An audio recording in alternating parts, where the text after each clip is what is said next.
ఉంటే ఆ గ్రావెల్ కూడా దొంగిలించినటువంటి వ్యక్తి ఇక్కడ ఎంపీ.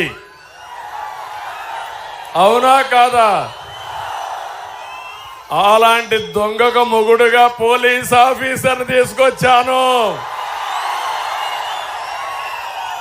ఐపీఎస్ఏ కాదు, 35 ఏళ్లు దొంగల్ని పట్టుకున్న పోలీస్ ఆఫీసర్ ఇక్కడ. పోలీస్ ఆఫీసర్ని ఆదరిస్తారా అని మిమ్మల్ని అడుగుతున్నా. అది నాకు సైకో జగన్కి వ్యత్యాసం. నేను సంస్కారవంతుల్ని, చదువుకున్న వ్యక్తుల్ని ఎప్పటికప్పుడు ప్రోత్సహించే వ్యక్తిని నేను. జోబీలు కొట్టే వాళ్ళని, మీకు ఎక్కడికక్కడ నమ్మక ద్రోహం చేసేవాళ్ళని, భూ కబ్జాలు చేసేవాళ్ళని తీసుకొచ్చే వ్యక్తి జగన్మోహన్ రెడ్డి. ఈరోజు మీలో ఒక నమ్మకాన్ని చూస్తున్నా.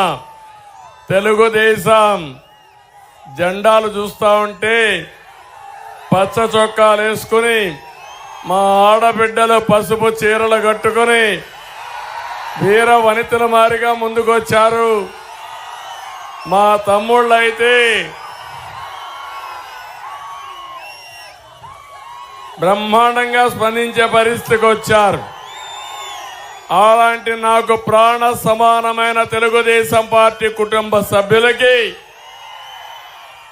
ఇంకో పక్క జన సైనికులు, జనసేనాని ఆదేశాలు, పవన్ కళ్యాణ్ మీద అభిమానంతో ఎక్కడ చూసినా జన సైనికులైతే వీరోచితంగా పోరాడుతున్నారు, ఉధృతంగా వచ్చారు. నిన్న మొన్న 2 రోజులు గోదావరిలో తిరిగాం.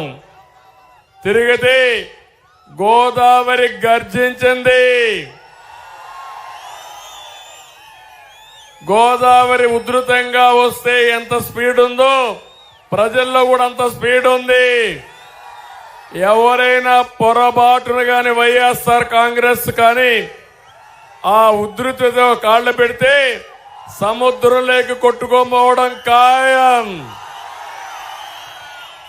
అలాంటి మా జన సైనికులకి అందరికి కూడా పేరు పేరున మరొక్కసారి అభినందనలు, శుభాభినందనలు. ఇంకో పక్క బీజేపీ కార్యకర్తలు, నాయకులు ఈరోజు కూడా మధ్యాహ్నం మేము అందరం కూర్చున్నాం. నేను, పవన్ కళ్యాణ్ గారు, బీజేపీ నాయకులు అందరం కూర్చున్నాం. మేము ఒకటే ఆలోచించాం. రాష్ట్రంలో ఉండే ప్రతి ఒక్క కార్యకర్త, 3 పార్టీల నాయకులు, కార్యకర్తలు ఈ రాష్ట్రాన్ని కాపాడుకోవడానికి ఒక సైనికులుగా పనిచేయాలని నిర్ణయించాం. అలాంటి మా బీజేపీ నాయకులకి, కార్యకర్తలకి నరేంద్ర మోడీ గారిని ఒక స్ఫూర్తిగా తీసుకోవాలి. మీరు ఎంత క్రమశిక్షణ, ఎంత కష్టపడతారో చూశారు. అదే స్ఫూర్తితో వచ్చి బీజేపీ నాయకత్వం పనిచేయాలని వాళ్ళు కోరుతున్నా. ఇక్కడికి వస్తే భుజాల మీద మా పిల్లలందరినీ చూస్తున్న ఒక తల్లి కూతురి చేతిలో జెండా ఇచ్చింది. ఇంకో తండ్రి భుజాలపైన ఎక్కించుకున్నాడు. ఇంకో తండ్రి అమ్మాయిని భుజాలపైన ఎక్కించుకుని, చంద్రన్న నా బిడ్డను నీ చేతుల్లో పెడుతున్నా, వీళ్ళ భవిష్యత్తు నీదేనని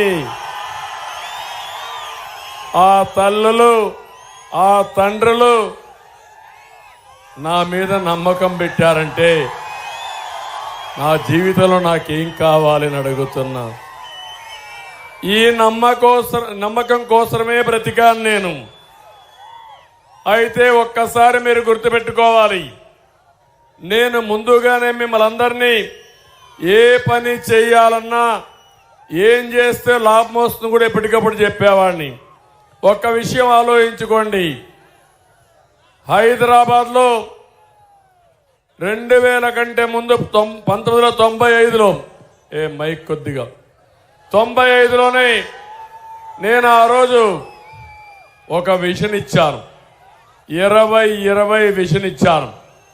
ఇప్పుడు కూడా ఇంత మునిపి ప్రసాద్ గారు అన్నారు, నాకు 73 సంవత్సరాలు, కానీ నా ఆలోచనలని నవ యువకుడికి ఏ ఆలోచనలు ఉంటాయి, ఆ ఆలోచనలే ఉంటాయి. రాబోయే 25 సంవత్సరాల్లో ప్రపంచంలో ఏ మార్పులు వస్తాయో ఆ మార్పులు తెచ్చి పిల్లలకు అందజేయాలనేది నా ఆరాటం. వీళ్ళ భవిష్యత్తు బంగారు భవిష్యత్తు చేయాలనేది నా ఆలోచన. తప్పకుండా చేస్తా. అయితే పిల్లలు, మీరు ఒక పని చేయాలి. అందరికీ సమ్మర్ హాలిడేస్. ఇప్పుడు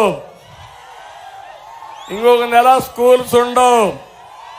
పిల్లలు మీరంతా తెలుగుదేశం, జనసేన, బీజేపీ జెండాలు పట్టుకొని ప్రతిరోజు సాయంత్రం ఊరంతా ఒక ర్యాలీ చేసి ప్రజా చైతన్యం కోసం, మా భవిష్యత్తు కోసం ఓటేయమని ప్రజలకు పిలిపివ్వాల్సిన బాధ్యత ఈ పిల్లల పైన ఉంది. ఏం పిల్లలు చేస్తారా అని అడుగుతున్నా. మీరు ఇంకొక విషయం కూడా గుర్తుపెట్టుకోవాలి. మాట్లాడితే జగన్మోహన్ రెడ్డి అంటున్నాడు ఒంటరిగా రాలేదు, మేమంతా కలిసి వస్తున్నాం, ఆయన ఏదో ఒంటరిగా వస్తాడని. ఆయన వచ్చేది శవాలతో వస్తాడు, నేను వచ్చేది నాయకులతో వస్తాను. ఆయన చేసే శవ రాజకీయాలు చేస్తాడు, నేను చేసేది ప్రజా రాజకీయాలు చేస్తాను, పేదవాడి రాజకీయాలు చేస్తాను. మీరు చూస్తే ఇక్కడే ఒక ఎగ్జాంపుల్ చెప్పాడు. అమర్నాథ్ గౌడ్ ఈ నియోజకవర్గం అక్కను వేధిస్తున్నారని, ఇది తప్పని ఇంట్లో చెప్పడమే కాకుండా ఎప్పటికప్పుడు ఆ విషయంలో అక్క కోసం ప్రయత్నం చేశాడు. ఆయన చేసింది ఇంట్లో చెప్పి ఇంట్లో వాళ్ళని జాగ్రత్త చేశాడు. ఆ నేరానికి ఆ కుర్రవాడిని సజీవ దహనం చేసి కాల్చేశారు. ముఖ్యమంత్రికి సిగ్గుంటే నేరుగా గ్రామానికి వచ్చి దోషుల్ని శిక్షించుండాల్సింది. చేశాడమ్మా నేను అడుగుతున్నా. అంటే ఆ అమ్మాయి ఇప్పుడు కూడా బాధపడతా ఉంది, ఇప్పుడు కూడా నన్ను వేధిస్తున్నారని. మీరొక్క విషయం గుర్తుపెట్టుకోండి, తెలుగుదేశం పార్టీ హయాంలో ఎవడైనా సరే, ఎక్కడైనా సరే ఇలాంటి అక్రందనలు, ఇలాంటి తప్పుడు పనులు చేస్తే అదే చివరి రోజు చేసిన పార్టీ తెలుగుదేశం పార్టీ. అంత కఠినంగా ఉన్నా, అవునా కాదా అని అడుగుతున్నా. చంపిన వాళ్ళు ఊర్లో తిరుగుతూ బాధితుల్ని బెదిరించే పరిస్థితి వచ్చారు. ఈరోజే చూశాను, చీరాల నియోజకవర్గంలో ఇరుపరపాలెంలో ఈరోజు చూస్తే ట్రాక్టర్లో ఇసుకలో ఒక శవం. మొన్నే మీరు చూశారు, ఒక ఎమ్మెల్సీ ఒక ఎస్సీని చంపి డోర్ డెలివరీ ఇచ్చే పరిస్థితి వచ్చాడు.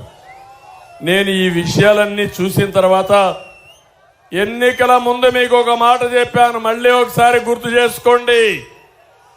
ఆ రోజు నేను చెప్పింది, ఒక్క ఛాన్స్ వాళ్ళని నమ్మద్దండి, మిమ్మల్ని దోచేస్తాడని చెప్పానా లేదా అని మిమ్మల్ని అడుగుతున్నా.